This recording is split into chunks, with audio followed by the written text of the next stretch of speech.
ನಮಸ್ಕಾರ ಸ್ನೇಹಿತರೆ, ಇವತ್ತಿನ ವಿಡಿಯೋಲಿ ನಾನು ವೆನ್ಸ್ಡೇ ಸೀಸನ್ 2 ನ ಕೊನೆಯ 2 ಎಪಿಸೋಡ್ಸ್ ನ ಡೀಟೇಲ್ ಆಗಿ ಎಕ್ಸ್ಪ್ಲೈನ್ ಮಾಡ್ತೀನಿ. ವಿಡಿಯೋಲಿ ಮುಂದೆ ಹೋಗೋಕ್ಕೂ ಮುಂಚೆ ಚಾನಲ್ಗೆ ನೀವಿನ್ನು ಸಬ್ಸ್ಕ್ರೈಬ್ ಆಗಿಲ್ಲ ಅಂದ್ರೆ ದಯವಿಟ್ಟು ಸಬ್ಸ್ಕ್ರೈಬ್ ಆಗಿ, ಮತ್ತೆ ನೋಟಿಫಿಕೇಶನ್ ಬೆಲ್ ಐಕನ್ ಆನ್ ಮಾಡೋದ್ರ ಜೊತೆಗೆ ಹೈಪ್ ಕೂಡ ಮಾಡಿ. ಹಿಂದಿನ 2 ಎಪಿಸೋಡ್ಸ್ ಅಲ್ಲಿ ನಮಗೆ ಗೊತ್ತಾಗಿದೆ ಪೇಷಂಟ್ ನಂಬರ್ 1938 ಬೇರೆ ಯಾರು ಅಲ್ಲ, ಟೈಲರ್ ಅವರಮ್ಮ ಫ್ರಾಂಕೋಯಿಸ್. ಮತ್ತೆ ಐಸಾಕ್ ಫ್ರಾಂಕೋಯಿಸ್ ಅವರ ತಮ್ಮ ಆಗಿದ್ದಾನೆ.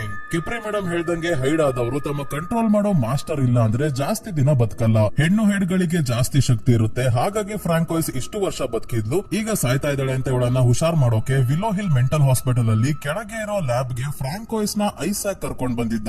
ಆದ್ರೆ ಆಗ್ನೆಸ್ ನ ಕಾಪಾಡೋಕೆ ಬಂದ ವೆನ್ಸ್ಡೇ ಮತ್ತೆ ಈನಿಡ್ ಇಲ್ಲಿದ್ದ ಮಷೀನ್ ನ ನಾಶ ಮಾಡ್ಬಿಡ್ತಾರೆ. ಈ ಮಷೀನ್ ಇಂದ ಮಾತ್ರ ಫ್ರಾಂಕೋಯಿಸ್ ಅಲ್ಲಿ ಇರೋ ಹೈಡ್ ನ ನಾಶ ಮಾಡೋಕೆ ಸಾಧ್ಯ ಇದ್ದಿದ್ದು. ಮಷೀನ್ ನ ಹಾಳು ಮಾಡದೆ ಇದ್ದಿದ್ರೆ ಸರಿ ಹೋಗೋದು ಅನ್ಸುತ್ತೆ. ಐಸಾಕ್ ಫ್ರಾಂಕೋಯಿಸ್ ನ ಕಾಪಾಡ್ತಿದ್ದ, ಆಮೇಲೆ ಫ್ರಾಂಕೋಯಿಸ್ ಟೈಲರ್ ಅಲ್ಲಿ ಇರೋ ಹೈಡ್ ನ ಕೂಡ ನಾಶ ಮಾಡ್ತಿದ್ರು ಏನೋ. ಈ ಮಷೀನ್ ನ ರನ್ ಮಾಡೋಕೆ ಐಸಾಕ್ ಪ್ರೊಫೆಸರ್ ಆರ್ಲಾಫ್ ಅವರ ಲೈಫ್ ಸಪೋರ್ಟ್ ಸಿಸ್ಟಮ್ ಇಂದ ಪವರ್ ಸೋರ್ಸ್ ನ ತಗೊಂಡ್ ಬಂದಿದ್ದ. ಈಗ ಅದು ಕೂಡ ನಾಶ ಆಗಿರೋದ್ರಿಂದ ಐಸಾಕ್ ವಿಧಿ ಇಲ್ಲದೆ ಆಡಮ್ಸ್ ಫ್ಯಾಮಿಲಿ ಹಿಂದೆ ಬೀಳ್ಬೇಕಾಗುತ್ತೆ. ಯಾಕೆ ಅಂತ ಈ ವಿಡಿಯೋ ಅಲ್ಲಿ ನೋಡೋಣ.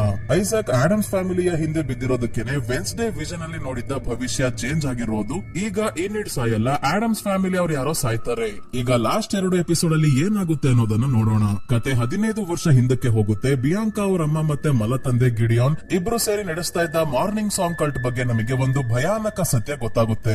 ಈಗ ಪ್ರಿನ್ಸಿಪಲ್ ಆಗಿರೋ ಬ್ಯಾರಿ 15 ವರ್ಷದ ಹಿಂದೆ ಏನು ಆಗಿರ್ಲಿಲ್ಲ. ಒಂದು ಬಾರ್ ಅಲ್ಲಿ ಆರ್ನಾಲ್ಡ್ ಅನ್ನೋ ಆಕ್ಟರ್ ನ ಭೇಟಿ ಆಗ್ತಾರೆ. ಆರ್ನಾಲ್ಡ್ ನಾಟಕಗಳಲ್ಲಿ, ಟಿವಿ ಶೋ ಅಲ್ಲಿ ಎಲ್ಲ ಸಣ್ಣ ಪುಟ್ಟ ಕ್ಯಾರೆಕ್ಟರ್ ಮಾಡ್ತಿರ್ತಾನೆ. ಆದ್ರೆ ಹಣ ಇಲ್ಲದೆ ಜೀವನ ಮಾಡೋಕು ಕಷ್ಟ ಆಗ್ತಿದೆ. ಅದಕ್ಕೆ ಬ್ಯಾರಿ ದೇಶ ಸುತ್ತಾಡ್ಕೊಂಡು ಬಂದಿರೋದ್ರಿಂದ ಒಂದು ಬಿಸ್ನೆಸ್ ಪ್ಲಾನ್ ಮಾಡಿದ್ದಾರೆ. ಅದೇ ಮಾರ್ನಿಂಗ್ ಸಾಂಗ್ ಕಲ್ಟ್ ನ ಶುರು ಮಾಡೋದು. ದುಃಖದಲ್ಲಿ ಇರೋ ನಾರ್ಮಲ್ ಜನರು ಮತ್ತೆ ಔಟ್ಕಾಸ್ಟ್ ಗಳನ್ನ ತಮ್ಮ ಕಲ್ಟ್ ಗೆ ಸೇರಿಸಿಕೊಂಡು ಜೀವನ ಉದ್ಧಾರ ಮಾಡ್ತೀವಿ ಅಂತ ಹೇಳಿ ಹಣ ಪಡ್ಕೊಂಡು ಇವ್ರು ಉದ್ಧಾರ ಆಗೋ ಬಿಸ್ನೆಸ್ ಇದು. ಆರ್ನಾಲ್ಡ್ ಒಂದು ಶೋ ಅಲ್ಲಿ ಗಿಡಿಯೋನ್ ಅನ್ನೋ ಕ್ಯಾರೆಕ್ಟರ್ ಮಾಡಿರ್ತಾನೆ. ಅದೇ ಹೆಸರನ್ನ ಇಟ್ಕೊಂಡು ಕಲ್ಟ್ ನ ಲೀಡರ್ ತರ ಕೆಲಸ ಮಾಡೋಕೆ ಹೇಳ್ತಾರೆ ಬ್ಯಾರಿ. ಆದ್ರೆ ಲೀಡರ್ ಅಲ್ಲ, ಬ್ಯಾರಿ ಲೀಡರ್ ಆಗಿ ಯಾರಿಗೂ ಗೊತ್ತಿಲ್ದಂಗೆ ಸ್ಕ್ಯಾಮ್ ಮಾಡೋದು ಹೇಗೆ ಅಂತ ತೆರೆಮರೆಯಲ್ಲಿ ಪ್ಲಾನ್ ಮಾಡ್ತಿರ್ತಾರೆ. ಈ ಸ್ಕ್ಯಾಮ್ ಮಾಡೋ ಪ್ಲಾನ್ ಅಲ್ಲಿ ಒಂದು ಪ್ಲಾನ್ ಗಿಡಿಯೋನ್ ಬಿಯಾಂಕಾ ಅವರ ಮುನ್ನ ಮದುವೆ ಆಗೋದು. ಅವರು ತಮ್ಮ ಶಕ್ತಿಯನ್ನ ಬಳಸಿ ಕಲ್ಟ್ ಗೆ ಜನರನ್ನ ಸೇರಿಸಿಕೊಂಡು ಜಾಸ್ತಿ ಹಣ ಖರ್ಚು ಮಾಡೋ ಹಾಗೆ ಮಾಡ್ತಿರ್ತಾರೆ. ಅಂದ್ರೆ ಇದೆಲ್ಲದರ ಹಿಂದೆ ಬ್ಯಾರಿನೇ ಇರೋದು. ಈಗ ಪ್ರಿನ್ಸಿಪಲ್ ಆಗಿದ್ದಾರೆ. ಇವರ ಹತ್ರ ತುಂಬಾನೇ ಹಣ ಇದ್ರೂ ಕೂಡ ಬಿಯಾಂಕಾಳನ್ನ ಬಳಸ್ಕೊಂಡು ಮಾರ್ಟಿಶಿಯಾ ಅವರ ಅಮ್ಮ ಹೆಸ್ಟರ್ ಈ ನೆವರ್ಮೋರ್ ಅಕಾಡೆಮಿಗೆ ಕೋಟಿಗಟ್ಲೆ ಹಣ ಡೊನೇಟ್ ಮಾಡೋ ಹಾಗೆ ಮಾಡೋಕೆ ನೋಡ್ತಿದ್ದಾರೆ. ಪ್ರೆಸೆಂಟ್ ಅಲ್ಲಿ ಬ್ಯಾರಿಗೆ ಬಿಯಾಂಕಾ ತನ್ನ ತಾಯಿಯನ್ನ ಎಲ್ ಬಚ್ಚಿಟ್ಟಿದ್ದಾಳೆ ಅಂತ ಗೊತ್ತಾಗಿರೋದ್ರಿಂದ ಇವರಿಬ್ಬರ ಬಳಿ ಬಂದು ನಿಮ್ ಕಡೆಯಿಂದ ಮಾರ್ನಿಂಗ್ ಸಾಂಗ್ ಕಲ್ಟ್ ನಾಶ ಆಗ್ತಿದೆ, ಆದ್ರೆ ನಾನ್ ಯಾರ ಮೇಲೂ ದ್ವೇಷ ಇಟ್ಕೊಳ್ಳಲ್ಲ, ಇಬ್ಬರು ಈಗ ನನಗೋಸ್ಕರ ಕೆಲಸ ಮಾಡಿ ಅಂತ ಬಿಯಾಂಕಾ ಅವರ ಮುನ್ನ ತಮ್ಮ ಅಪಾರ್ಟ್ಮೆಂಟ್ ಗೆ ಕರ್ಕೊಂಡು ಹೋಗಿ ಬಂಧಿಸಿ ಇಡ್ತಾರೆ. ಈಗ ಬಿಯಾಂಕಾ ಮತ್ತೆ ಇವ್ರು ಏನ್ ಹೇಳ್ತಾರೋ ಅದು ಮಾಡೋ ಹಾಗಾಯ್ತು. ಬಿಯಾಂಕಾ ತನ್ನ ಪವರ್ಸ್ ನ ಇವರ ಮೇಲೆ ಯೂಸ್ ಮಾಡಬಹುದು, ಆದ್ರೆ ಇವರ ಹತ್ರ ಒಂದು ವಸ್ತು ಇದೆಯಲ್ಲ, ಅದು ಇವರ ಬಳಿ ಇರೋವರೆಗೂ ಬಿಯಾಂಕಾ ಇವರನ್ನ ಮ್ಯಾನಿಪುಲೇಟ್ ಮಾಡೋಕೆ ಆಗಲ್ಲ.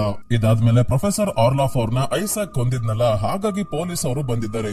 ಬ್ಯಾರಿಗೆ ಫಂಡ್ ರೈಸಿಂಗ್ ಇವೆಂಟ್ ನ ಕ್ಯಾನ್ಸಲ್ ಮಾಡಿ ಅಂತ ಶರೀಫ್ ಸ್ಯಾಂಟಿಯಾಗೋ ಹೇಳಿದ್ರು ಕೇಳಲ್ಲ. ಅದ್ರ ಜೊತೆಗೆ ಕ್ಲಾಸ್ ರೂಮ್ ಅಲ್ಲಿ ಏನೋ ಆಕ್ಸಿಡೆಂಟ್ ಆಗಿ ಇವರು ಪ್ರಾಣ ಕಳ್ಕೊಂಡ್ರು ಅಂತ ಮೀಡಿಯಾ ಅವ್ರಿಗೆ ಹೇಳಿ ಅಂತ ಇದ್ದಾರೆ. ಈ ಅಪ್ಪ ಬೇರೆ ಫಂಡ್ ರೈಸಿಂಗ್ ಇವೆಂಟ್ ನ ಕ್ಯಾನ್ಸಲ್ ಮಾಡಲ್ಲ ಅಂತ ಹೇಳ್ತಾ ಇದ್ದಾರೆ. ಮುಂದೆ ಏನಾಗುತ್ತೋ ಏನೋ ಅಂತ ನೆವರ್ಮೋರ್ ಅಕಾಡೆಮಿಗೆ ಪೊಲೀಸ್ ಸೆಕ್ಯೂರಿಟಿನ ಕೊಡ್ತಾರೆ. ಇನ್ಮೇಲಿಂದ ತುಂಬಾನೇ ಜನ ಪೊಲೀಸ್ ಅವರು ಇಲ್ಲೇ ಇರ್ತಾರೆ. ವೆನ್ಸ್ಡೇ ತನ್ನ ವಿಷನ್ ಅಲ್ಲಿ ಈನಿಡ್ ಸಾಯೋದು ಚೇಂಜ್ ಆಗಿದೆ. ಆಡಮ್ಸ್ ಫ್ಯಾಮಿಲಿಯಲ್ಲಿ ಒಬ್ರು ಸಾಯ್ತಾರೆ ಅಂತ ಈನಿಡ್ ಗೆ ಹೇಳ್ತಿದ್ದಾಳೆ. ಅದೇ ಆಗ್ನೆಸ್ ನೆವರ್ಮೋರ್ ಅಕಾಡೆಮಿಯಲ್ಲಿ ಇರೋ ಐಸಾಕ್ ನ ಡೀಟೇಲ್ಸ್ ಇರೋ ಫೈಲ್ಸ್ ನ ತಂದು ವೆನ್ಸ್ಡೇಗೆ ಕೊಡ್ತಾಳೆ. ಈ ಫೈಲ್ ನ ಓದಿ ವೆನ್ಸ್ಡೇಗೆ ಗೊತ್ತಾಯ್ತು ಐಸಾಕ್ ಗಾಮೆಜ್ ಅವರ ರೂಮ್ ಮೇಟ್ ಆಗಿದ್ದ ಅಂತ. ಹಾಗಾಗಿ ಗಾಮೆಜ್ ಹತ್ರ ಬಂದು ಐಸಾಕ್ ಬಗ್ಗೆ ಕೇಳಿದಾಗ ಅವನು ನನ್ನ ರೂಮ್ ಮೇಟ್ ಅಷ್ಟೇ ಅಲ್ಲ, ಕ್ಲೋಸ್ ಫ್ರೆಂಡ್ ಕೂಡ ಆಗಿದ್ದ. ಅವನು ಯಾರಿಗೂ ಕೇರೆ ಮಾಡ್ತಿರ್ಲಿಲ್ಲ ನಿಂತರ, ಆದ್ರೆ ನನ್ನ ಫ್ರೆಂಡ್ ಆಗಿದ್ದ. ಅವನ ಬುದ್ಧಿವಂತಿಕೆಯನ್ನ ಬಳಸ್ಕೊಳ್ಳೋಕೆ ತುಂಬಾನೇ ಜನ ಅವನಿಗೆ ತೊಂದರೆ ಕೊಡ್ತಿದ್ರು ಅಂತ ನಾನೇ ಅವನನ್ನ ಕಾಪಾಡಿದೀನಿ. ಆದ್ರೆ ಅಗಸ್ಟಸ್ ಅವನಿಗೆ ಇಯಾಗೋ ಟವರ್ ಅಲ್ಲಿ ಲ್ಯಾಬ್ ಕಟ್ಟಿ ಕೊಟ್ಟು ಆಮೇಲೆ ಅವನ ಮಷೀನ್ ನ ಕಿತ್ಕೊಂಡು ಯಾಮಾರಿಸಿದ್ರು ಅಂದಾಗ ವೆನ್ಸ್ಡೇ ಹೇಳ್ತಾಳೆ ಅವನು ಈಗ ಜನರ ತಲೆ ತಿಂದು ತಿಂದು ಜಾಂಬಿ ತರ ಇದ್ದವನು ನಾರ್ಮಲ್ ಮನುಷ್ಯ ಆಗೋಗಿದ್ದಾನೆ. ಮತ್ತೆ ದೊಡ್ಡದಾಗಿ ನಮ್ಮಮ್ಮ ಹೇಳಿದ್ರು ಅಮ್ಮ ಮತ್ತೆ ಮಗ ಹೈಡಿಬ್ರು ಊರ್ ಬಿಟ್ಟು ಹೋಗ್ಬಿಡ್ತಾರೆ ಅಂತ, ಆದ್ರೆ ಅವರು ಇಲ್ಲೇ ಇದ್ದಾರೆ ಅಂತ ಹೇಳ್ತಾಳೆ. ಮತ್ತೆ ಮಾರ್ಟಿಶಿಯಾ ಹಾಗೂ ಈನಿಡ್ ಸಾಯಲ್ಲ, ಎಲ್ಲ ನಮ್ ಫ್ಯಾಮಿಲಿ ಬುಡಕ್ಕೆ ಬಂದಿದೆ ಅಂತ ಹೇಳ್ತಾಳೆ ವೆನ್ಸ್ಡೇ. ಸ್ಕೂಲ್ ಅಲ್ಲಿ ಈನಿಡ್ ಇಂದ ಮತ್ತೆ ಬ್ರೂನೋ ಓಡಾಡ್ತಿದ್ದಾನೆ. ಇವಳು ಬೈದ್ರು ಕೇಳ್ತಿಲ್ಲ, ಅಟ್ಲೀಸ್ಟ್ ಫ್ರೆಂಡ್ ಆಗಿ ಇರೋಕೆ ಹೇಳ್ತಿದ್ದಾನೆ. ಇದೇ ಸಮಯಕ್ಕೆ ಕಿಪ್ರಿ ಮೇಡಮ್ ಇವಳನ್ನ ತಮ್ಮ ಆಫೀಸ್ ಗೆ ಕರೆದು ಈನಿಡ್ ಆಲ್ಫಾ ಆಗಿರೋದ್ರಿಂದ ಇನ್ನೊಂದು ಶಾಕಿಂಗ್ ವಿಷಯ ಹೇಳ್ತಾರೆ. ಆಲ್ಫಾ ಆಗಿರೋರು ಫುಲ್ ಮುಂದಿನ ಮಿಸ್ ಆಗಿ ವೇರ್ ವುಲ್ಫ್ ಆಗೋದ್ರೆ ಮತ್ತೆ ನಾರ್ಮಲ್ ಆಗೋಕೆ ಸಾಧ್ಯನೇ ಇಲ್ಲ, ವೇರ್ ವುಲ್ಫ್ ಆಗಿ ಉಳಿದ್ ಬಿಡ್ತಾರೆ. ಇದೊಂದು ಸಾಲದು ಅಂತ ಬೇರೆ ವೇರ್ ವುಲ್ಫ್ ಆಲ್ಫಾ ಇಂದ ತೊಂದರೆ ಆಗ್ಬೋದು ಅಂತ ಬೇಟೆಯಾಡಿ ಸಾಯಿಸೋ ಸಾಧ್ಯತೆ ಇದೆ. ಆದ್ರೆ ನೀನೇನ್ ಭಯ ಪಡ್ಬೇಡ, ಫುಲ್ ಮುಂದಿನ ಲೂಪಿನ್ ಕೇಜ್ ಒಳಗೆ ಇರು, ಕೋಪ ಮಾಡ್ಕೋಬೇಡ, ಸಮಾಧಾನದಿಂದ ಒಂದು ರಾತ್ರಿ ಕಳೆದ್ಬಿಡು ಸಾಕು, ಆಮೇಲೆಲ್ಲ ಸರಿ ಹೋಗುತ್ತೆ ಅಂತ ಹೇಳ್ತಾರೆ ಕಿಪ್ರಿ ಮೇಡಮ್. ಇನ್ನೊಂದ್ ಕಡೆ ಟೈಲರ್, ಐಸಾಕ್ ಮತ್ತೆ ಫ್ರಾಂಕೋ ಫ್ರಾಂಕೋಯ್ಸ್ ಅದೇ ಹೊರಗಿಂದ ನಾಯ್ಮನೆ ರೀತಿ ಕಾಣೋ ಮನೆಯಲ್ಲಿ ಇದ್ದಾರೆ. ಟೈಲರ್ಗೆ ಇವ್ರಮ್ಮ ಹೈಡ್ ಆಗೋಕೆ ಬಿಡ್ತಿಲ್ವಲ್ಲ, ಅದಕ್ಕೆ ಊರಾದ್ರೂ ಬಿಟ್ಟು ಹೋಗೋಣ ಅಂತ ಲಗೇಜ್ ಪ್ಯಾಕ್ ಮಾಡ್ಕೋಬೇಕಾದ್ರೆ ಐಸಾಕ್ ಹೇಳ್ತಾನೆ, ನಮ್ಮ ಅಕ್ಕ ಸರಿ ಹೋಗೋವರೆಗೂ ನಾನು ಎಲ್ಲಿಗೂ ಹೋಗಲ್ಲ, ಅವಳನ್ನ ಸರಿ ಮಾಡೋಕೆ ಇನ್ನೊಂದು ಪ್ಲಾನ್ ಇದೆ ಅಂತ ಹೇಳ್ಬೇಕಾದ್ರೆ ಮತ್ತೆ ಕೆಮ್ಮೋದಕ್ಕೆ ಶುರು ಮಾಡ್ತಾಳೆ ಫ್ರಾಂಕೋಯ್ಸ್. ಹೈಡ್ ಆಗಿರೋದಕ್ಕೆ ಬರೋ ಸೈಡ್ ಎಫೆಕ್ಟ್ ನ ಕಡಿಮೆ ಆಗೋಕೆ ಮಾತ್ರೆ ತಗೊಂತಾ ಇದ್ಲು, ಆದ್ರೆ ಮಾತ್ರೆ ಖಾಲಿ ಆಗೋಗಿದೆ. ಈ ಮಾತ್ರೆ ಸಿಗೋದು ವೆಟರ್ನರಿ ಹಾಸ್ಪಿಟಲ್ ಅಲ್ಲಿ, ಅದಕ್ಕೆ ಟೌನ್ ಅಲ್ಲಿ ಇರೋ ವೆಟರ್ನರಿ ಹಾಸ್ಪಿಟಲ್ ಗೆ ಹೊರಡ್ತಾರೆ. ಇವ್ರು ಹೋದ್ಮೇಲೆ ವೆನ್ಸ್ಡೇ ಟೈಲರ್ ನ ಮನೆಗೆ ಬರ್ತಾಳೆ. ಅಂಡರ್ ಗ್ರೌಂಡ್ ನಾಯಿ ಮನೆಗೆ ಅಲ್ಲ, ಮೇಲಿರೋ ಮನೆಗೆ. ಆದ್ರೆ ಥಿಂಗ್ ನಾಯಿ ಮನೆನ ಕಂಡಿಡಿಯುತ್ತೆ. ಈಗ ವೆನ್ಸ್ಡೇ ನ ಥಿಂಗ್ ಅಂಡರ್ ಗ್ರೌಂಡ್ ಮನೆಗೆ ಕರ್ಕೊಂಡ್ ಬಂದಾಗ ಇಲ್ಲೇ ಫ್ರಾಂಕೋಯ್ಸ್ ನ ಖಾಲಿ ಆಗಿರೋ ಮಾತ್ರೆ ಬಾಕ್ಸ್ ಮತ್ತೆ ರಕ್ತ ಆಗಿರೋ ಬಟ್ಟೆ ಸಿಕ್ತು. ಇದರಿಂದ ಫ್ರಾಂಕೋಯ್ಸ್ ಸಾಯ್ತಾ ಇದ್ದಾಳೆ. ಅವಳನ್ನ ಕಾಪಾಡೋಕೆ ಐಸಾಕ್ ಇಲ್ಲೇ ಉಳ್ಕೊಂಡಿದ್ದಾನೆ ಅಂತ ವೆನ್ಸ್ಡೇಗೆ ಗೊತ್ತಾಯ್ತು. ಜೊತೆಗೆ ಒಂದು ಮಾತ್ ಅಂದ್ರೆ ಪತಂಗ ಥಿಂಗ್ ಮೇಲೆ ಬಂದು ಕುತ್ಕೊಳ್ಳುತ್ತೆ. ಇದನ್ನ ಹಿಡ್ಕೊಂಡು ವೆನ್ಸ್ಡೇ ಹುಳುಗಳ ಎಕ್ಸ್ಪರ್ಟ್ ಯೂಜಿನ್ ಹತ್ರ ಬಂದು ಯಾವ ಮಾತ್ ಇದು ಅಂತ ಕೇಳಿದಾಗ ಇದನ್ನ ಕಾರ್ಪ್ಸ್ ಮಾತ್ ಅಂತ ಕರೀತಾರೆ. ಮೊಟ್ಟೆ ಇಡೋಕೆ ಹೆಣಗಳನ್ನ ಹುಡುಕ್ತವೆ, ಹೆಣಗಳ ಸುತ್ತಮುತ್ತನೇ ಇರ್ತವೆ ಅಂತ ಹೇಳ್ತಾನೆ. ಜೊತೆಗೆ ಐಸಾಕ್ ಜಾಂಬಿ ಆಗಿದ್ದಾಗ ಅವನ ದೇಹದಲ್ಲಿ ಇದ್ದ ಮಾತ್ನ ಯೂಜಿನ್ ಎತ್ತಿಡ್ಕೊಂಡಿದ್ದ. ಇವುಗಳನ್ನ ಈಗ ಹೊರಗೆ ಬಿಡ್ತಾನೆ, ಯಾಕಂದ್ರೆ ಇವುಗಳು ಐಸಾಕ್ ಹತ್ರ ಹೋಗ್ಲಿ ಅಂತ. ಇವುಗಳು ಎಲ್ಲಿ ಕಾಣಿಸ್ಕೊಂತವೋ ಅಲ್ಲಿ ಐಸಾಕ್ ಇದ್ದಾನೆ ಅಂತ ಗೊತ್ತಾಗುತ್ತೆ. ಈಗಾಗ್ಲೇ ಫಂಡ್ ರೈಸಿಂಗ್ ಇವೆಂಟ್ ಹತ್ರ ಬರ್ತಾ ಇದೆಯಲ್ಲ ಅಂತ ವೆನ್ಸ್ಡೇ ಅವರ ಅಜ್ಜಿ ಹೆಸ್ಟರ್ ಆಗ್ಲೇ ಸ್ಕೂಲ್ಗೆ ಬಂದಿದ್ದಾರೆ. ಇವರು ಕೊಡೋ ಡೊನೇಷನ್ಸ್ ಇಂದ ಸ್ಕೂಲ್ ಅಲ್ಲಿ ಏನೇನ್ ಮಾಡ್ತಾರೆ ಅಂತ ಪ್ರಿನ್ಸಿಪಲ್ ಬ್ಯಾರಿ ಎಕ್ಸ್ಪ್ಲೈನ್ ಮಾಡ್ತಿದ್ದಾರೆ. ಹೊಸದಾಗಿ ಹೆಸ್ಟರ್ ಅವರ ಹೆಸರಲ್ಲಿ ಒಂದು ಟವರ್ ನ ಕಟ್ಟಿ ಮಾರ್ಚುರಿ ಸೈನ್ಸಸ್ ನ ಅಲ್ಲಿ ಹೇಳ್ಕೊಡ್ತೀವಿ ಅಂತ ಹೇಳ್ತಾ ಇದ್ದಾರೆ. ಹೆಸ್ಟರ್ ಅವ್ರದ್ದು ಕೂಡ ಮಾರ್ಚುರಿ ಬಿಸ್ನೆಸ್ ಅಲ್ವಾ ಇರೋದು, ಅಂದ್ರೆ ಶವ ಸಂಸ್ಕಾರದ ಕೆಲಸ. ಇದನ್ನ ನೋಡಿ ಹೆಸ್ಟರ್ಗೆ ತುಂಬಾನೇ ಖುಷಿ ಆಗುತ್ತೆ. ಆದ್ರೆ ನಾನು ಇದಕ್ಕೆ 1 ಪೈಸೆನೂ ಕೊಡಲ್ಲ ಅಂತ ಹೇಳಿದಾಗ ಬಿಯಾಂಕಾಳನ್ನ ಕರೆಸಿ ಹೆಸ್ಟರ್ ತಮ್ಮ ಪೂರ್ತಿ ಆಸ್ತಿಯನ್ನ ನೆವರ್ ಮೋರ್ಗೆ ದಾನ ಮಾಡೋ ಹಾಗೆ ಮಾಡ್ತಾರೆ ಪ್ರಿನ್ಸಿಪಲ್ ಬ್ಯಾರಿ. ಬಿಯಾಂಕಾ ತನ್ನ ಶಕ್ತಿಯಿಂದ ಈ ರೀತಿ ಹೇಳ್ತಾಳೆ. ಏನ್ ನಡೀತು ಅಂತ ಹೆಸ್ಟರ್ಗೆ ಗೊತ್ತೇ ಆಗಲ್ಲ. ಎಲ್ಲಾ ಆಸ್ತಿಯನ್ನ ನೆವರ್ ಮೋರ್ಗೆ ಬರ್ಕೊಡ್ಬೇಕು ಅಂತ ಇವ್ರಿಗೇನೆ ಅನಿಸ್ತಾ ಇದೆ. ಪ್ರಿನ್ಸಿಪಲ್ ವಿಮ್ಸ್ ಮಾರ್ಟಿಶಿಯಾಗೆ, ನೀವು ಐಸಾಕ್ ನ ಒಂದು ದೊಡ್ಡ ಸೀಕ್ರೆಟ್ ನ ಮುಚ್ಚಿಟ್ಟಿದ್ದೀರಾ ಅಂತ ನನಗೆ ಗೊತ್ತು. ಅದನ್ನ ವೆನ್ಸ್ಡೇಗೆ ಹೇಳಿದ್ರೆ ಒಳ್ಳೇದು. ನಿನ್ನ ಫ್ಯಾಮಿಲಿನ ಉಳಿಸ್ಕೊಳ್ಳೋಕೆ ತುಂಬಾನೇ ಸೀಕ್ರೆಟ್ಸ್ ನ ಯಾರಿಗೂ ನೀನು ಹೇಳ್ಕೊಂಡಿಲ್ಲ, ಆದ್ರೆ ಈ ಸೀಕ್ರೆಟ್ ಹೇಳಲಿಲ್ಲ ಅಂದ್ರೆ ನಿಮ್ಮಲ್ಲಿ ಒಬ್ರು ಸಾಯ್ತಾರೆ ಅಂತ ಹೇಳ್ತಾ ಇದ್ದಾರೆ. ಅದೇ ಲೂಪಿನ್ ಕೇಜಸ್ ಅಲ್ಲಿ ಈನಿಡ್ ನ ಭೇಟಿ ಆಗೋಕೆ ವೆನ್ಸ್ಡೇ ಬಂದಾಗ ಈನಿಡ್ ಫುಲ್ ಮೂನ್ ನ ರಾತ್ರಿ ವೇರ್ ವುಲ್ಫ್ ಆದ್ರೆ ಏನಾಗುತ್ತೆ ಅಂತ ಇವಳಿಗೂ ಕೂಡ ಗೊತ್ತಾಯ್ತು. ಈನಿಡ್ ಹೇಳ್ತಾಳೆ, ಅಕಸ್ಮಾತ್ ನಾನು ಫುಲ್ ಮೂನ್ ದಿನ ವೇರ್ ವುಲ್ಫ್ ಆಗ್ಬಿಟ್ಟೆ ಅಂದ್ರೆ ನಾನು ಇಲ್ಲಿಂದ ಎಸ್ಕೇಪ್ ಆಗ್ಲೇಬೇಕಾಗುತ್ತೆ. ಆಗ ನೀನು ನನ್ನ ಹುಡ್ಕೊಂಡ್ ಬರ್ತೀಯ ಅಲ್ವಾ ಅಂದಾಗ ಖಂಡಿತ ಬರ್ತೀನಿ ಅಂತಾಳೆ ವೆನ್ಸ್ಡೇ. ಈಗ ಅವ್ರ ಹತ್ರ ಏಜಾಕ್ಸ್ ಬಂದು ಬಿಯಾಂಕಾ ಅವ್ರ ಅಮ್ಮ ಕಾಣ್ತಿಲ್ಲ, ಬಿಯಾಂಕಾ ಏನೋ ಮುಚ್ಚಿಡ್ತಾ ಇದ್ದಾಳೆ. ಜೊತೆಗೆ ಪ್ರಿನ್ಸಿಪಲ್ ಬ್ಯಾರಿಗೆ ಹೆದರ್ಕೊಂತಾ ಇದ್ದಾಳೆ. ಅಷ್ಟೇ ಅಲ್ಲ, ಅವಳ ಮಲತಂದೆ ಗಿಡಿಯಾನ್ ಈ ಟೌನ್ ಜೆರಿಕೋಗೆ ಬರೋಕೆ ನೋಡ್ತಿದ್ದಾನೆ. ಹತ್ರದಲ್ಲೇ ಯಾರೋ ಗಿಡಿಯಾನ್ ನ ನೋಡಿ ಫೋಟೋ ತೆಗೆದಿದ್ದಾರೆ ಅಂತ ಹೇಳ್ತಾನೆ. ನೆಕ್ಸ್ಟ್ ನಲ್ಲಿ ಹೆಸ್ಟರ್ ಮತ್ತೆ ಪ್ರಿನ್ಸಿಪಲ್ ಬ್ಯಾರಿನ ಭೇಟಿ ಆಗೋಕೆ ಬಂದಿದ್ದಾರೆ. ಆಡಮ್ಸ್ ಫ್ಯಾಮಿಲಿನ ಕರೆದು ತಮ್ಮ ಆಸ್ತಿ ಪೂರ್ತಿ ನೆವರ್ ಮೋರ್ಗೆ ಡೊನೇಟ್ ಮಾಡೋದಾಗಿ ಹೇಳ್ತಿದ್ದಾರೆ. ಯಾರು ಸಾಯ್ತಿದ್ರು ₹1 ದುಡ್ಡು ಬಿಚ್ಚಿಡದೆ ಇರೋ ಅಜ್ಜಿ ಆಸ್ತಿ ಪೂರ್ತಿ ನೆವರ್ ಮೋರ್ಗೆ ಕೊಡ್ತಾರೆ ಅಂದ್ರೆ ವೆನ್ಸ್ಡೇಗೆ ನಂಬಕ್ಕೆ ಆಗ್ತಿಲ್ಲ. ಮನೆಯೆಲ್ಲ ಕಳ್ಕೊಂಡಾದ್ಮೇಲೆ ನಮ್ಮನೆಯಲ್ಲಿ ಬಂದು ಇರಿ ಪರವಾಗಿಲ್ಲ ಅಂತ ಗಾಮೆಸ್ ಹೇಳಿದಾಗ ಗಾಮೆಸ್ ಮತ್ತೆ ಮಾರ್ಟಿಶಿಯಾ ಮದುವೆ ಆಗಿರೋದೇ ಹೆಸ್ಟರ್ಗೆ ಇಷ್ಟ ಇಲ್ಲ. ಅದಕ್ಕೆ ಗಾಮೆಸ್ ಬಗ್ಗೆ ತುಂಬಾನೇ ಕೆಟ್ಟದಾಗಿ ಮಾತಾಡ್ತಾರೆ. ಕೈಲಾಗ್ದವನ್ನ ಮದುವೆ ಆಗಿದೆಯಾ, ಹೆಸರಿಗೆ ಔಟ್ಕಾಸ್ಟ್ ಅಷ್ಟೇ, ಏನು ಪವರ್ಸೇ ಇಲ್ಲ ಅಂತ ಮಾರ್ಟಿಶಿಯಾಗೆ ಹೇಳಿದಾಗ ಮಾರ್ಟಿಶಿಯಾ ಮತ್ತೆ ವೆನ್ಸ್ಡೇಗೆ ಇದರಿಂದ ತುಂಬಾನೇ ಕೋಪ ಬರುತ್ತೆ. ಗೋಮೆಸ್ ಇವ್ರಿಗೆ ಏನು ಮಾತಾಡ್ಬೇಡಿ ಅಂತ ಹೇಳಿ ಎಲ್ಲರನ್ನ ಕರ್ಕೊಂಡು ಹೋಗ್ತಾರೆ. ಗಾಮೆಸ್ಗೆ ಯಾವುದೇ ರೀತಿ ಸೂಪರ್ ನ್ಯಾಚುರಲ್ ಪವರ್ಸ್ ಇಲ್ಲದೆ ಇರಬಹುದು, ಆದ್ರೆ ಆಡಮ್ಸ್ ಫ್ಯಾಮಿಲಿಯಲ್ಲಿ ಇವರೇ ಸೂಪರ್ ಹೀರೋ ಇದ್ದಂಗೆ. ತಮ್ಮ ಫ್ಯಾಮಿಲಿನ ತುಂಬಾನೇ ವರ್ಷಗಳಿಂದ ಕಾಪಾಡ್ಕೊಂಡು ಬಂದಿದ್ದಾರೆ. ಯಾರಿಗೂ ಹೆದರಲ್ಲ. ತಮ್ಮ ಫ್ಯಾಮಿಲಿಯವರು ಯಾವುದೇ ತೊಂದರೆಯಲ್ಲಿ ಸಿಗಾಕೊಂಡ್ರು ಲಾಯರ್, ಬಿಸ್ನೆಸ್ ಮ್ಯಾನ್ ಮತ್ತೆ ತುಂಬಾನೇ ಶ್ರೀಮಂತ ವ್ಯಕ್ತಿ ಆಗಿರೋ ಗಾಮೆಸ್ಗೆ ಎಲ್ಲರನ್ನ ಕಾಪಾಡೋದು ಗೊತ್ತು. ವೆನ್ಸ್ಡೇಗೆ ಬಿಯಾಂಕಾ ಮೇಲೆ ಡೌಟ್ ಬಂದು ಬಿಯಾಂಕಾ ಫೆನ್ಸಿಂಗ್ ಪ್ರಾಕ್ಟೀಸ್ ಮಾಡ್ಬೇಕಾದ್ರೆ ವೆನ್ಸ್ಡೇ ಇವಳ ಜೊತೆ ಫೈಟ್ ಮಾಡ್ತಾಳೆ. ಹಾಗೆ ಫೈಟ್ ಮಾಡ್ತಾ ಇವಳೇ ಇದೆಲ್ಲ ಮಾಡ್ತಿರೋದು ಅಂತ ಗೊತ್ತಾಗಿರೋ ವಿಷಯ ಹೇಳಿ ಬಿಯಾಂಕಾಳನ್ನ ಫೆನ್ಸಿಂಗ್ ಅಲ್ಲಿ ಸೋಲಿಸ್ತಾಳೆ. ಈಗ ಬಿಯಾಂಕಾ ನಡೆದ ಎಲ್ಲಾ ವಿಷಯ ಹೇಳ್ತಾಳೆ. ಅದೇ ಬ್ಯಾರಿ ಮಾರ್ನಿಂಗ್ ಸಾಂಗ್ ಕಟ್ ನ ಶುರು ಮಾಡಿದ್ದು ಈಗ ತನ್ನ ತಾಯಿಯನ್ನ ಹಿಡ್ಕೊಂಡು ಬ್ಲಾಕ್ ಮೇಲ್ ಮಾಡ್ತಿರೋದು. ಹೆಸ್ಟರ್ ನ ಆಸ್ತಿ ಹೊಡೆಯೋಕೆ ಪ್ಲಾನ್ ಮಾಡಿರೋದೆಲ್ಲ ಹೇಳಿ ಹಿಂದೆನೆ ತನ್ನ ಶಕ್ತಿಯಿಂದ ನಾನು ಹೇಳಿದ್ದೆಲ್ಲ ನೀನು ಮರ್ತೋಗು ಅಂತ ಹೇಳ್ಬಿಡ್ತಾಳೆ ಬಿಯಾಂಕಾ. ಹಾಗಾಗಿ ವೆನ್ಸ್ಡೇಗೆ ಎಲ್ಲ ಮರ್ತೋಯ್ತು. ಆದ್ರೆ ಇಂಥ ಸಿಚುವೇಶನ್ ಅಲ್ಲಿ ಹೆಲ್ಪ್ ಮಾಡೋಕೆ ಯಾರಿರ್ತಾರೆ ಹೇಳಿ? ಅದೃಶ್ಯವಾಗಿರೋ ಆಗ್ನೆಸ್.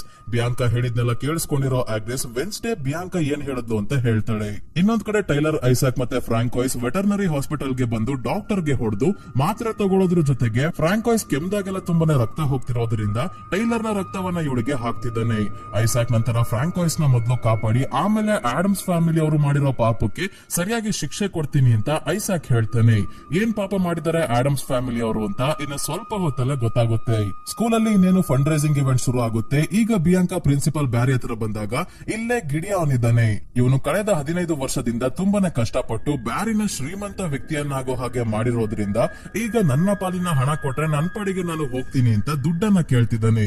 ಹಾಗಾಗಿ ಕೋಪದಲ್ಲಿ ಬ್ಯಾರಿ ಇವನು ಇಷ್ಟು ವರ್ಷ ಮಾರ್ನಿಂಗ್ ಸಾಂಗ್ ಕಲ್ಟ್ ಅಲ್ಲಿ ಸ್ಕ್ಯಾಮ್ ಮಾಡೋಕೆ ಕಷ್ಟಪಟ್ಟಿದ್ದಾನೆ ಅಂತ ನೋಡ್ದಲೆ ಇವನನ್ನ ಸುಟ್ ಹಾಕಿ ಸಾಯಿಸ್ಬಿಡ್ತಾರೆ. ಅಂದ್ರೆ ಅವರ ಶಕ್ತಿನೇ ಬೆಂಕಿಯನ್ನ ಕಂಟ್ರೋಲ್ ಮಾಡೋದಲ್ವಾ, ಕೆಲವು ಸೆಕೆಂಡ್ಸ್ ಅಲ್ಲೇ ಗಿಡಿಯೋನ ದೇಹ ಬೂದಿ ಮಾಡ್ಬಿಡ್ತಾರೆ ಬ್ಯಾರಿ. ಇವರ ಪ್ಲಾನ್ ಏನಂದ್ರೆ ಫಂಡ್ ರೈಸಿಂಗ್ ಇವೆಂಟ್ ಗೆ ಬಂದವರು ಎಷ್ಟು ಹಣವನ್ನ ಡೊನೇಟ್ ಮಾಡ್ತಾರೋ ಅದನ್ನೆಲ್ಲ ಓಡ್ಕೊಂಡು ಊರ್ ಬಿಡೋಕೆ ಪ್ರೈವೇಟ್ ಪ್ಲೇನ್ ನ ಕೂಡ ರೆಡಿ ಮಾಡಿ ಬಂದಿದ್ದಾರೆ ಬ್ಯಾರಿ. ಸೊ ಈಗ ಫಂಡ್ ರೈಸಿಂಗ್ ಇವೆಂಟ್ ಶುರು ಆಗುತ್ತೆ. ಪ್ರಿನ್ಸಿಪಲ್ ಬ್ಯಾರಿ ಹೆಸ್ಟರ್ ನ ಇಂಪ್ರೆಸ್ ಮಾಡೋದ್ರಲ್ಲಿ ಬಿಸಿ ಆಗಿದ್ದಾರೆ. ಇಲ್ಲಿರೋಕೆ ಇಷ್ಟ ಇಲ್ಲದೆ ಇದ್ರು ಫಂಕ್ಷನ್ ಹಾಳ್ ಮಾಡೋದ್ ಬೇಡ ಅಂತ ಮಾರ್ಟಿಶಿಯಾ ಮತ್ತೆ ಗಾಮೆಸ್ ಕೂಡ ಖುಷಿಯಾಗಿ ಇರೋ ಹಾಗೆ ನಾಟಕ ಆಡ್ಕೊಂಡು ಓಡಾಡ್ತಿದ್ದಾರೆ. ವೆನ್ಸ್ಡೇ ಬಿಯಾಂಕಾ ಹತ್ರ ಬಂದು ನಿಮ್ಮ ಅಮ್ಮ ಎಲ್ಲಿದ್ದಾರೆ ಅಂತ ಕೇಳಿದಾಗ ಇದೇನ್ ಇವಳ ಮೇಲೆ ನನ್ನ ಪವರ್ಸ್ ವರ್ಕ್ ಆಗಿಲ್ವಲ್ಲ ಅಂತ ಡೌಟ್ ಬರುತ್ತೆ ಬಿಯಾಂಕಾಗೆ. ನನ್ ಮೇಲೆ ನಂಬಿಕೆ ಇಡು, ಎಲ್ಲ ಸರಿ ಮಾಡ್ತೀನಿ ಅಂತ ಹೇಳ್ತಾಳೆ ವೆನ್ಸ್ಡೇ. ಅದಕ್ಕೆ ಪ್ರಿನ್ಸಿಪಲ್ ಬ್ಯಾರಿಯ ಅಪಾರ್ಟ್ಮೆಂಟ್ ಅಲ್ಲಿ ನಮ್ಮ ಅಮ್ಮ ಇದ್ದಾರೆ ಅಂತ ಇವಳು ಹೇಳಿದಾಗ ಅವರನ್ನ ಕರ್ಕೊಂಡ್ ಬರೋಕೆ ಏಜಾಕ್ಸ್ ನ ಕಳಿಸ್ತಾಳೆ. ಏಜಾಕ್ಸ್ ಯಾರಿಗೂ ಕಾಣ್ದಂಗೆ ಪ್ರಿನ್ಸಿಪಲ್ ಬ್ಯಾರಿಯ ಆಫೀಸ್ ಗೆ ಬಂದು ಅಪಾರ್ಟ್ಮೆಂಟ್ ಕೀನ ಹುಡುಕಿ ಕೊನೆಗೂ ಬಿಯಾಂಕಾ ಅವರ ಅಮ್ಮನ್ನ ಕಾಪಾಡ್ತಾನೆ. ಇನ್ನೇನ್ ಸ್ವಲ್ಪ ಹೊತ್ತಲ್ಲೇ ಈನಿಡ್ ನ ಡ್ಯಾನ್ಸ್ ಪರ್ಫಾರ್ಮೆನ್ಸ್ ಇದೆ. ಇವಳ ಜೊತೆ ಆಗ್ನೆಸ್ ಕೂಡ ಡ್ಯಾನ್ಸ್ ಮಾಡ್ತಿದ್ದಾಳೆ. ಹಾಗಾಗಿ ಡ್ಯಾನ್ಸ್ ಮಾಡ್ತಾ ಒಂದು ಹೆಲ್ಪ್ ಕೂಡ ಮಾಡ್ಬೇಕು ಅಂತ ವೆನ್ಸ್ಡೇ ಪ್ಲಾನ್ ಏನು ಅಂತ ಇವ್ರಿಗೆ ಹೇಳ್ತಾಳೆ. ಈನಿಡ್ ಮತ್ತೆ ಆಗ್ನೆಸ್ ಲೇಡಿ ಗಾಗಾ ಅವರ ಹಾಡಿಗೆ ಡ್ಯಾನ್ಸ್ ಮಾಡ್ತಿದ್ದಾರೆ. ಡ್ಯಾನ್ಸ್ ಮಧ್ಯದಲ್ಲೇ ಡ್ಯಾನ್ಸ್ ನ ಭಾಗ ಅನ್ನೋ ಹಾಗೆ ಅವಾಗವಾಗ ಆಗ್ನೆಸ್ ಅದೃಶ್ಯವಾಗ್ತಿದ್ದಾಳೆ. ಇದೇ ನೆಪ ಮಾಡ್ಕೊಂಡು ಅದೃಶ್ಯವಾಗಿರೋ ಆಗ್ನೆಸ್ ಪ್ರಿನ್ಸಿಪಲ್ ಬ್ಯಾರಿ ಅವರ ಜೇಬಲ್ಲಿ ಸೈರನ್ ಪವರ್ಸ್ ಇಂದ ತಮಗೆ ಏನು ಆಗ್ಬಾರ್ದು ಅಂತ ಒಂದು ವಸ್ತು ಇಟ್ಕೊಂಡಿದ್ರಲ್ಲ ಅದನ್ನ ತೆಕ್ಕೊಂಡು ಹೋಗಿ ವೆನ್ಸ್ಡೇಗೆ ಕೊಡ್ತಾಳೆ. ಆಮೇಲೆ ಎಲ್ಲರ ಮುಂದೆ ಡ್ಯಾನ್ಸ್ ಮಾಡೋಕೆ ವಾಪಸ್ ಬರ್ತಾಳೆ. ಡ್ಯಾನ್ಸ್ ಎಲ್ಲ ಆದ್ಮೇಲೆ ಬಿಯಾಂಕಾಗೆ ಸ್ಟೇಜ್ ಮೇಲೆ ಸ್ಪೀಚ್ ಕೊಡೋಕೆ ಕಳಿಸಿದಾಗ ಸ್ಟೇಜ್ ಮೇಲೆ ಬಿಯಾಂಕಾ ಮಾರ್ಟಿಶಿಯಾ ಮತ್ತೆ ಪ್ರಿನ್ಸಿಪಲ್ ಬ್ಯಾರಿನ ಕರೆಸ್ತಾಳೆ. ಈಗಾಗ್ಲೇ ಅವರಮ್ಮ ಇಲ್ಲೇ ಇರೋದು ನೋಡಿ ಮತ್ತೆ ವೆನ್ಸ್ಡೇ ಆ ವಸ್ತು ನನ್ನ ಹತ್ರ ಇದೆ ಅಂತ ತೋರಿಸ್ತಾ ಇರೋದನ್ನ ನೋಡಿ ತನ್ನ ಶಕ್ತಿಯಿಂದ ಬ್ಯಾರಿಗೆ ಈ ಫಂಡ್ ರೈಸಿಂಗ್ ಇವೆಂಟ್ ಹೇಗ್ ನಡೀತಾ ಇದೆ ಏನ್ ಕತೆ ಸ್ವಲ್ಪ ಡೀಟೇಲ್ ಆಗಿ ಹೇಳಿ ಅಂದಾಗ ಪ್ರಿನ್ಸಿಪಲ್ ಬ್ಯಾರಿ ತಮ್ಮ ಗುಂಡಿ ತಾವೇ ತೋಡ್ಕೊಳ್ಳೋಕೆ ಶುರು ಮಾಡ್ತಾರೆ. ನಾನೇ ಬಿಯಾಂಕಾನ ಬಳಸ್ಕೊಂಡು ತನ್ನ ಶಕ್ತಿಯಿಂದ ಮಾರ್ಟಿಶಿಯಾ ಅವರಮ್ಮ ದೊಡ್ಡ ಡೊನೇಷನ್ ಕೊಡೋ ಹಾಗೆ ಮಾಡ್ದೆ. ನಿಮ್ಮೆಲ್ಲರನ್ನ ಇಲ್ಲಿಗೆ ಕರ್ಸಿರೋದೇ ನಿಮಗೆ ಟೋಪಿ ಹಾಕೋಕೆ. ಯಾರ್ಯಾರು ಹಣವನ್ನ ಡೊನೇಟ್ ಮಾಡ್ತಿರೋ ಆ ಹಣವನ್ನ ನಾನು ಮತ್ತೆ ನನ್ನ ಪಾರ್ಟ್ನರ್ ಗಿಡಿಯಾನ್ ಹಂಚ್ಕೊಂಡು ಇಲ್ಲಿಂದ ಎಸ್ಕೇಪ್ ಆಗೋಣ ಅಂತ ಅನ್ಕೊಂಡಿದ್ವಿ. ಆದ್ರೆ ನನಗೆ ಹಂಚೋದು ಅಂದ್ರೆ ಇಷ್ಟ ಇಲ್ಲ, ಕೇವಲ ಬಾಚೋದು ಅಂದ್ರೆ ಇಷ್ಟ. ಅದಕ್ಕೆ ಗಿಡಿಯಾನ್ ಇಲ್ಲ, ಅವನ ಬೂದಿ ಮಾತ್ರ ಉಳಿಯೋ ಹಾಗೆ ಮಾಡಿದೀನಿ ಅಂತ ಎಲ್ಲಾ ಸತ್ಯ ಹೇಳ್ಬಿಡ್ತಾರೆ. ಈ ವಿಷಯ ಕೇಳಿ ಮಾರ್ಟಿಶಿಯಾ ಮತ್ತೆ ಹೆಸ್ಟರ್ ಶಾಕ್ ಆಗಿದ್ದಾರೆ. ಎಲ್ಲಾ ಸತ್ಯ ಹೇಳ್ಬಿಟ್ನಲ್ಲಪ್ಪ ಅಂತ ಪಕ್ಕದಲ್ಲೇ ಇರೋ ಬಿಯಾಂಕಾಳನ್ನ ಪ್ರಿನ್ಸಿಪಲ್ ಬ್ಯಾರಿ ಹಿಡ್ಕೊಂಡು ಇವಳನ್ನ ಸುಟ್ಟಾಕ್ಬಿಡ್ತೀನಿ ಅಂತ ಎದುರಿಸೋಕೆ ನೋಡಿದಾಗ ಪೊಲೀಸ್ ಅವರು ಇಲ್ಲಿಗೆ ಬರ್ತಾರೆ. ಇವ್ರಿಗೆ ಎದುರಿಸೋಕೆ ಗಾಳಿಯಲ್ಲಿ ಬ್ಯಾರಿ ಒಂದು ಬೆಂಕಿ ಉಂಡೆನ ಹಾರಿಸ್ತಾರೆ. ಇದರಿಂದ ಮೇಲೆ ಶಾಂಡಲಿಯರ್ ನ ಹಿಡ್ಕೊಂಡಿರೋ ಹಗ್ಗಕ್ಕೆ ಬೆಂಕಿ ಹತ್ಕೊಂತು. ಇದೇ ಸಮಯಕ್ಕೆ ಹಿಂದೆಂದ ಏಜಾಕ್ಸ್ ಬಂದು ಬ್ಯಾರಿನ ಕರೆದಾಗ ಬ್ಯಾರಿ ಇವನನ್ನ ನೋಡ್ತಿದ್ದಂಗೆ ತನ್ನ ಟೋಪಿಯನ್ನ ತೆಗೆದ್ಬಿಡ್ತಾನೆ. ತಲೆಯಲ್ಲಿರೋ ಹಾವನ್ನ ಬ್ಯಾರಿ ನೋಡಿ ಕಲ್ಲಿನ ಸ್ಟ್ಯಾಚು ತರ ಆಗೋಗ್ತಾರೆ. ಹಿಂದೆನೆ ಮೇಲಿರೋ ಶಾಂಡಲಿಯರ್ ಕೂಡ ಇವರ ಮೇಲೆನೆ ಬಿದ್ದಿದ್ರಿಂದ ಕಲ್ಲು ಪುಡ್ಪುಡಿ ಆಗೋಯ್ತು, ಅಂದ್ರೆ ಸತ್ತೋದ್ರು ಅಂತ.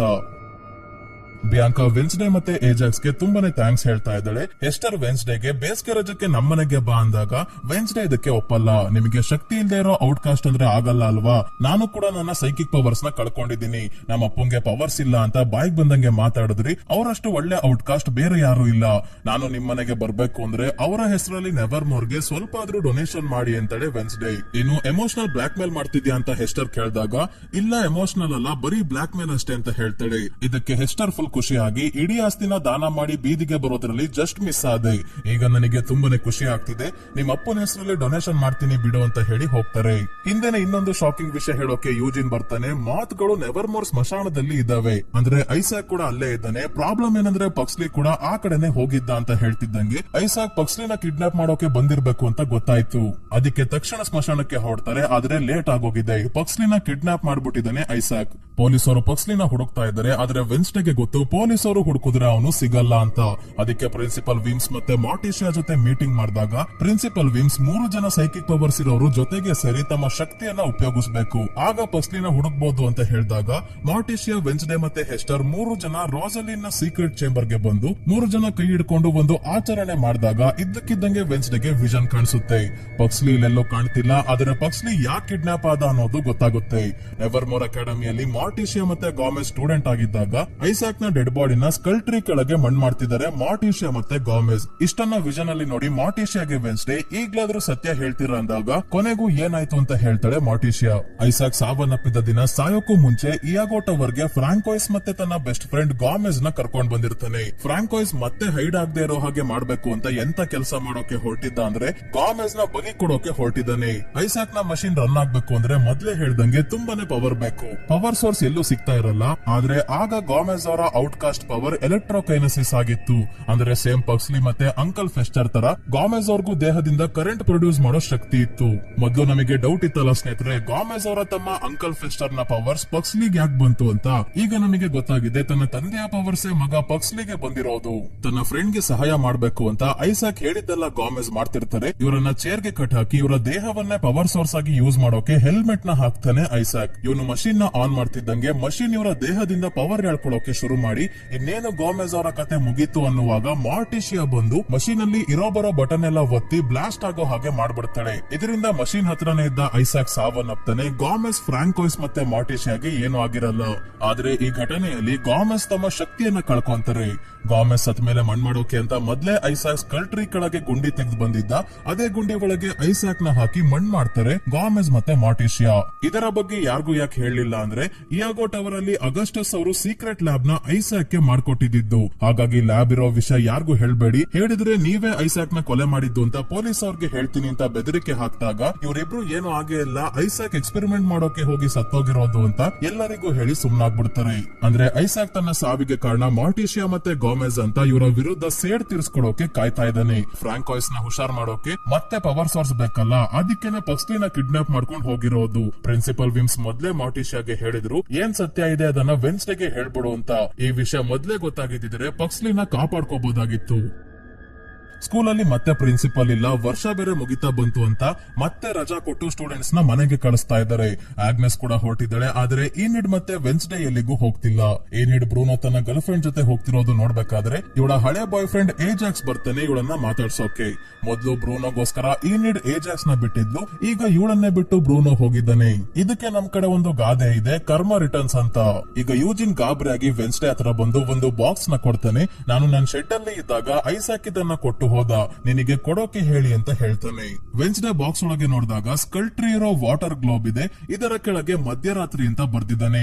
ಅದಕ್ಕೆ ವೆನ್ಸ್ಡೇ ಮಧ್ಯರಾತ್ರಿ ಸ್ಕಲ್ಟ್ರಿ ಹತ್ರ ಬಂದಾಗ ಪಕ್ಸ್ಲಿನ ಐಸಾಕ್ ಹಿಡ್ಕೊಂಡು ಬಂದಿದ್ದಾನೆ. ಒಂದು ಮರದ ಮೇಲೆ ಕ್ರಾಸ್ ಬೋನ್ ಸೆಟ್ ಮಾಡಿ ಗುರಿ ಇಟ್ಟು ಐಸಾಕ್ ಗೆ ಶೂಟ್ ಮಾಡುವಂತ ಥಿಂಗ್ ಗೆ ಹೇಳಿ ಐಸಾಕ್ ಮುಂದೆ ಬರ್ತಾಳೆ ವೆನ್ಸ್ಡೇ. ಥಿಂಗ್ ಗುರಿ ಇಟ್ಟು ಐಸಾಕ್ ನ ತಲೆಗೇನೆ ಬಾಣ ಶೂಟ್ ಮಾಡುತ್ತೆ. ಆದರೆ ಸಡನ್ ಆಗಿ ತನ್ನ ಕೈಯನ್ನ ಮುಖದ ಮುಂದೆ ತಂದಿದ್ರಿಂದ ಬಾಣ ಕೈಗೆ ಚುಚ್ಕೊಂತು. ಇಲ್ಲೇ ಇದ್ದ ಟೈಲರ್ ಥಿಂಗ್ ನ ಬಾಕ್ಸ್ ಒಳಗೆ ಹಾಕೊಂಡು ಬಂದು ಐಸಾಕ್ ಗೆ ಕೊಟ್ಟಾಗ ಐಸಾಕ್ ತನ್ನ ಬಲಗೈಗೆ ಹಾಕಿರೋ ಗ್ಲೌಸ್ ನ ತೆಗಿತಾನೆ. ಇವನ ರೈಟ್ ಹ್ಯಾಂಡ್ ಇಲ್ವೇ ಇಲ್ಲ, ಕಟ್ ಆಗಿದೆ. ಆ ಕಟ್ ಆಗಿರೋ ಕೈಯೇ ಥಿಂಗ್ ಆಗಿದೆ. ಏನಾಗಿತ್ತು ಅಂದ್ರೆ ಐಸಾಕ್ ಸಾಯೋ ದಿನ ಮಾರ್ಟಿಶಿಯಾ ಬಂದು ಇವನು ಮಷಿನ್ ಆಪರೇಟ್ ಮಾಡ್ತಿದ್ದಾಗ ಇವನ ಕೈಯನ್ನ ಕಟ್ ಮಾಡಿರ್ತಾಳೆ. ಮಷಿನ್ ಬ್ಲಾಸ್ಟ್ ಆದಾಗ ಆ ಶಾಕ್ ಅಲ್ಲಿ ಇವನ ಕೈ ಜೀವಂತಗೊಂಡಿರುತ್ತೆ. ಮಾರ್ಟಿಶಿಯಾ ಮತ್ತೆ ಗಾಮೆಜ್ ಕೈಗೆ ಥಿಂಗ್ ಅಂತ ಹೆಸರಿಟ್ಟು ಇಲ್ಲಿವರೆಗೂ ತಮ್ಮ ಜೊತೆನೆ ಇಟ್ಕೊಂಡಿದ್ರು. ಈ ವಿಷಯ ಥಿಂಗು ಕೂಡ ಗೊತ್ತಿರಲ್ಲ. ಐಸಾಕ್ ತರ ಡಾವಿಂಚಿಗಳ ಶಕ್ತಿ ಬಲಗೈಯಲ್ಲೇ ಇರೋದು. ಹಾಗಾಗಿ ಥಿಂಗ್ ನ ಕೈಗೆ ಅಟ್ಯಾಚ್ ಮಾಡ್ಕೊಂಡು ಒಲಿಗೆ ಹಾಕುವಂತ ಇದ್ದಾನೆ. ಇದರಿಂದ ಇವನಿಗೆ ಡಾವಿಂಚಿ ಪವರ್ ಬಂತು. ಅದೇ ವಸ್ತುಗಳನ್ನ ಟಚ್ ಮಾಡದೆ ಮೂವ್ ಮಾಡೋದು. ಈಗ ವೆನ್ಸ್ಡೇನ ಟಚ್ ಮಾಡ್ದಂಗೆ ತನ್ನ ಮೈಂಡ್ ಇಂದಾನೆ ಹಿಡ್ಕೊಂಡು ಮರದ ಕೆಳಗೆ ಗುಂಡಿ ಒಳಗೆ ಹಾಕಿ ಮಣ್ ಮಾಡ್ಬಿಡ್ತಾನೆ. ಈಗ ಐಸಾಕ್, ಟೈಲರ್ ಮತ್ತೆ ಫ್ರಾಂಕೋಯ್ಸ್ ಪಕ್ಸ್ಲಿನ ಎಳ್ಕೊಂಡು ಇಯಾಗೋ ಟವರ್ ಗೆ ಹೊಡ್ತಾರೆ. ಅಲ್ಲಿರೋ ಮಷೀನ್ ನ ರಿಪೇರ್ ಮಾಡಿ ಫ್ರಾಂಕೋಯ್ಸ್ ನ ಕಾಪಾಡೋಕೆ. ಈಗ ವೆನ್ಸ್ಡೇನ ಯಾರು ಕಾಪಾಡ್ತಾರೆ? ಇನ್ಯಾರು, ಅದೃಶ್ಯವಾಗಿರೋ ಆಗ್ನೆಸ್. ಇವಳು ಇಲ್ಲೇ ಇದ್ದು ಇದೆಲ್ಲ ನೋಡಿದಳೆ. ಇವಳು ಮನೆಗೆ ಹೊರಟಿದ್ದವಳು ಹೋಗದೆ ಹೇಗೋ ವಾಪಸ್ ಬಂದಿದ್ದಳೆ. ಆಗ್ನೆಸ್ ತಕ್ಷಣ ಲೂಪಿನ್ ಕೇಜಸ್ ಅಲ್ಲಿ ಇರೋ ಈನಿಡ್ ಹತ್ರ ಬಂದು ವಿಷಯ ಹೇಳಿದಾಗ ಇಬ್ಬರು ಸ್ಕಲ್ಟ್ರಿ ಹತ್ರ ಬಂದು ಗುಂಡಿ ತೆಗಿತಾ ಇದ್ದಾರೆ. ಹೀಗೆ ಮೆಲ್ಲುಗೆ ಮಣ್ಣು ತೆಗಿತಾ ಇದ್ರೆ ವೆನ್ಸ್ಡೇನ ಅಲ್ಲೇ ಬಿಟ್ಟು ವಾಪಸ್ ಮಣ್ಣು ಮುಚ್ಚಬೇಕಾಗುತ್ತೆ ಅಂತ ಇವತ್ತು ಫುಲ್ ಮೂನ್ ಆಗಿದ್ರು ವೆನ್ಸ್ಡೇನ ಕಾಪಾಡೋಕೆ ಈನಿಡ್ ವೇರ್ ವುಲ್ಫ್ ಆಗಿ ಬದಲಾಗ್ತಾಳೆ. ಮತ್ತೆ ಆದಷ್ಟು ಬೇಗ ಗುಂಡಿ ತೆಗೆದು ವೆನ್ಸ್ಡೇನ ಕಾಪಾಡ್ತಾಳೆ. ಈಗ ಇವಳಿಗೆ ವಾಪಸ್ ಈನಿಡ್ ಆಗೋಕಾಗಲ್ಲ, ಬೇರೆ ವೇರ್ ವುಲ್ಫ್ ಗಳು ದಾಳಿ ಮಾಡಿದ್ರೆ ಅಂತ ಕಾಡಿಗೆ ಓಡ್ ಹೋಗ್ತಾಳೆ. ಈನಿಡ್ಗೆ ನಾವು ಸಹಾಯ ಮಾಡಬೇಕು, ಪಕ್ಸ್ಲಿನ ನಾನು ಕಾಪಾಡ್ತೀನಿ, ನೀನು ಈನಿಡ್ ನ ಟ್ರ್ಯಾಕ್ ಮಾಡುವಂತ ಆಗ್ನೆಸ್ ನ ಕಳಿಸ್ತಾಳೆ. ಇದೇ ಸಮಯಕ್ಕೆ ಪ್ರಿನ್ಸಿಪಲ್ ವಿಮ್ಸ್ ಮಾರ್ಟಿಶಿಯಾ ಮತ್ತೆ ಗಾಮೆಜ್ ನ ಇಲ್ಲಿಗೆನೆ ಕರ್ಕೊಂಡ್ ಬಂದಿರೋದ್ರಿಂದ ಎಲ್ಲರೂ ಇಯಾಗೋ ಟವರ್ ಗೆ ಹೊರಡ್ತಾರೆ. ಅದೇ ಇಯಾಗೋ ಟವರ್ ಅಲ್ಲಿ ಹೇಗೋ ಐಸಾಕ್ ನ ಶಕ್ತಿ ವಾಪಸ್ ಬಂದಿದ್ಯಲ್ಲ, ಕೆಲವು ಸೆಕೆಂಡ್ಸ್ ಅಲ್ಲೇ ಮಷೀನ್ ನ ಸೆಟಪ್ ಮಾಡಿ ಲ್ಯಾಬ್ ನ ಸೃಷ್ಟಿ ಮಾಡ್ಬಿಡ್ತಾನೆ. ಹಿಂದೆನ ಪಕ್ಸ್ಲಿನ ಚೇರ್ ಗೆ ಕಟ್ ಹಾಕಿ ಪವರ್ ಸೋರ್ಸ್ ಆಗಿ ಯೂಸ್ ಮಾಡೋಕೆ ಆ ಹೆಲ್ಮೆಟ್ ನ ಹಾಕ್ತಾನೆ ಟೈಲರ್. ಆದ್ರೆ ಟೇಬಲ್ ಮೇಲೆ ಫ್ರಾಂಕೋಯ್ಸ್ ಮಲಗಲ್ಲ, ಟೈಲರ್ ನ ಐಸಾಕ್ ಮಲಗಿಸ್ತಾನೆ. ಯಾಕೆಂದ್ರೆ ಫ್ರಾಂಕೋಯ್ಸ್ ನ ಜೀವ ಉಳಿಸೋಕೆ ಆಗ್ಲೇ ತುಂಬಾನೇ ಲೇಟ್ ಆಗೋಗಿದೆ. ಇವಳು ಬದುಕ್ತಾಳೆ ಅನ್ನೋ ಗ್ಯಾರಂಟಿ ಇಲ್ಲ. ಮತ್ತೆ ಪವರ್ ಸೋರ್ಸ್ ಸಿಗೋದು ಕಷ್ಟ. ಅದಕ್ಕೆ ಪಕ್ಸ್ಲಿನ ಬಳಸ್ಕೊಂಡು ಟೈಲರ್ ನ ಸರಿ ಮಾಡ್ಬಿಡು, ಇವನಾದ್ರೂ ನಾರ್ಮಲ್ ಆಗಿ ಬದುಕ್ಲಿ ಅಂತ ಫ್ರಾಂಕೋಯ್ಸ್ ಐಸಾಕ್ ಇಂದ ಮಾತು ತಗೊಂಡಿದ್ದ. ನಿಂತ್ಕೊಂಡಿದ್ದಾಳೆ. ಐಸಾಕ್ ಟೈಲರ್ ನ ಟೇಬಲ್ ಗೆ ಕಟ್ ಹಾಕಿ ಮಷೀನ್ ಆನ್ ಮಾಡ್ತಾನೆ. ಪಕ್ಸ್ಲಿ ಸಾಯ್ತಾ ಇದ್ದಾನೆ. ಸರಿಯಾದ ಸಮಯಕ್ಕೆ ಮಾರ್ಟಿಶಾ ಮತ್ತೆ ವೆನ್ಸ್ಡೇ ಬಂದು ಇವರ ಮೇಲೆ ದಾಳಿ ಮಾಡ್ತಾರೆ. ವೆನ್ಸ್ಡೇ ಟೈಲರ್ ಹತ್ರ ಬಂದಾಗ ನೋವನ್ನ ತಡೆಯೋಕಾಗದೆ ನನ್ನ ಸಾಯಿಸು ಅಂದ್ರೂ ಸಾಯಿಸಲ್ಲ, ಕೊಡಲಿಯಿಂದ ಕೈಗೆ ಹಾಕಿರೋ ಬೆಲ್ಟ್ ನ ಕಟ್ ಮಾಡ್ತಾಳೆ. ಇದರಿಂದ ಟೈಲರ್ ಗೆ ಗೊತ್ತಾಯ್ತು ವೆನ್ಸ್ಡೇಯ ಮನ್ಸು ಎಷ್ಟು ಒಳ್ಳೆಯದು, ನಾನು ಇಷ್ಟೆಲ್ಲಾ ಮಾಡಿದ್ರು ನನ್ನ ಸಾಯಿಸ್ಲಿಲ್ವಲ್ಲ ಅಂತ ಹಿಂದೆನೆ ಹೈಡ್ ಆಗಿ ಐಸಾಕ್ ಗೆ ಹೊಡೆದು ಮೇಲಿಂದ ಕೆಳಗೆ ಬಿಸಾಕ್ತಾನೆ. ವೆನ್ಸ್ಡೇ ಪಕ್ಸ್ಲಿನ ಕಾಪಾಡ್ತಾಳೆ. ಮತ್ತೆ ಫ್ರಾಂಕೋಯ್ಸ್ ಈಗ ತನ್ನ ಮಗನನ್ನ ನೋಡಿ ಏನ್ ಮಾಡ್ತಾಳೆ ಅಂತ ವೆನ್ಸ್ಡೇ ನೋಡ್ತಾ ಇದ್ದಾಳೆ. ಇಂತ ಒಳ್ಳೆ ತಾಯಿ ಮಗನ ಸಂಬಂಧ ಸೈಕೋ ಮೂವಿ ಆದ್ಮೇಲೆ ಈಗ್ಲೇ ನೋಡ್ತಿರೋದು ಅಂತ ಹೇಳ್ತಾಳೆ.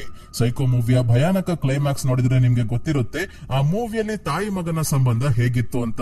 Master of suspense Alfred Hitchcock ಅವರು ಡೈರೆಕ್ಟ್ ಮಾಡಿರೋ ಮೂವಿ ಅದು. ಎಕ್ಸ್ಪ್ಲೈನ್ ಮಾಡಿದ್ದೀನಿ ಸ್ನೇಹಿತರೆ, ಡಿಸ್ಕ್ರಿಪ್ಷನ್ ಅಲ್ಲಿ ಲಿಂಕ್ ಇದೆ. ಈ ವಿಡಿಯೋ ನೋಡಿ ಆದ್ಮೇಲೆ ಇಂಟ್ರೆಸ್ಟ್ ಇದ್ರೆ ನೋಡಿ. ಸೊ ತನ್ನ ಶಕ್ತಿಯನ್ನ ಕಿತ್ಕೊಳ್ಳೋಕೆ ನೋಡಿದ್ರಲ್ಲ ಅಂತ ಟೈಲರ್ ತನ್ನ ತಾಯಿ ಮೇಲೂ ಕೂಡ ದಾಳಿ ಮಾಡಿದಾಗ ಇವರು ಕೂಡ ಹೈಡ್ ಆಗಿ ಇಬ್ರು ಟವರ್ ಇಂದ ಹೊರಗೆ ಬಂದು ಫೈಟ್ ಮಾಡೋಕೆ ಶುರು ಮಾಡ್ತಾರೆ. ಮಾರ್ಟಿಶಿಯಾ ಪಕ್ಸ್ಲಿನ ಕರ್ಕೊಂಡು ಹೋಗ್ತಾಳೆ. ವೆನ್ಸ್ಡೇ ಮಷೀನ್ ಗಳನ್ನೆಲ್ಲ ಕೊಡಲಿಯಿಂದ ಹೊಡೆದಾಕ್ದಾಗ ಮತ್ತೆ ದೊಡ್ಡ ಬ್ಲಾಸ್ಟ್ ಆಗಿ ಎಲ್ಲರೂ ಪ್ರಜ್ಞೆ ತಪ್ತಾರೆ. ಇದೇ ಸಮಯಕ್ಕೆ ಗಾಮೆಸ್ ಕೂಡ ಇಲ್ಲಿಗೆ ಬಂದಿದ್ರು. ಇವ್ರಿಗೂ ಏಟಾಗಿದೆ. ಪ್ರಜ್ಞೆ ಬಂದ್ಮೇಲೆ ಮಾರ್ಟಿಶಿಯಾಳ ಮೇಲೆ ಮಷೀನ್ ಎಲ್ಲ ಬಿದ್ದಿರೋದ್ರಿಂದ ಅದನ್ನ ತೆಗೆದು ಮಾರ್ಟಿಶಿಯಾಳನ್ನ ಕೂಡ ಕಾಪಾಡ್ತಾರೆ. ಅದೇ ಇನ್ನೊಂದ್ ಕಡೆ ಟೈಲರ್ ಮತ್ತೆ ಫ್ರಾಂಕೋಯ್ಸ್ ಫೈಟ್ ಮಾಡ್ಬೇಕಾದ್ರೆ ಇಬ್ರು ಹೊಡೆದಾಡ್ಕೊಂಡು ಹಾಗೆ ಕೆಳಗೆ ಬಿದ್ದ್ಬಿಡ್ತಾರೆ. ಇಬ್ರು ಟವರ್ ನ ಹಿಡ್ಕೊಂಡು ನೇತಾಡ್ಬೇಕಾದ್ರೆ ಟೈಲರ್ ಫ್ರಾಂಕೋಯ್ಸ್ ನ ಕಾಪಾಡೋಕೆ ನೋಡ್ತಾನೆ.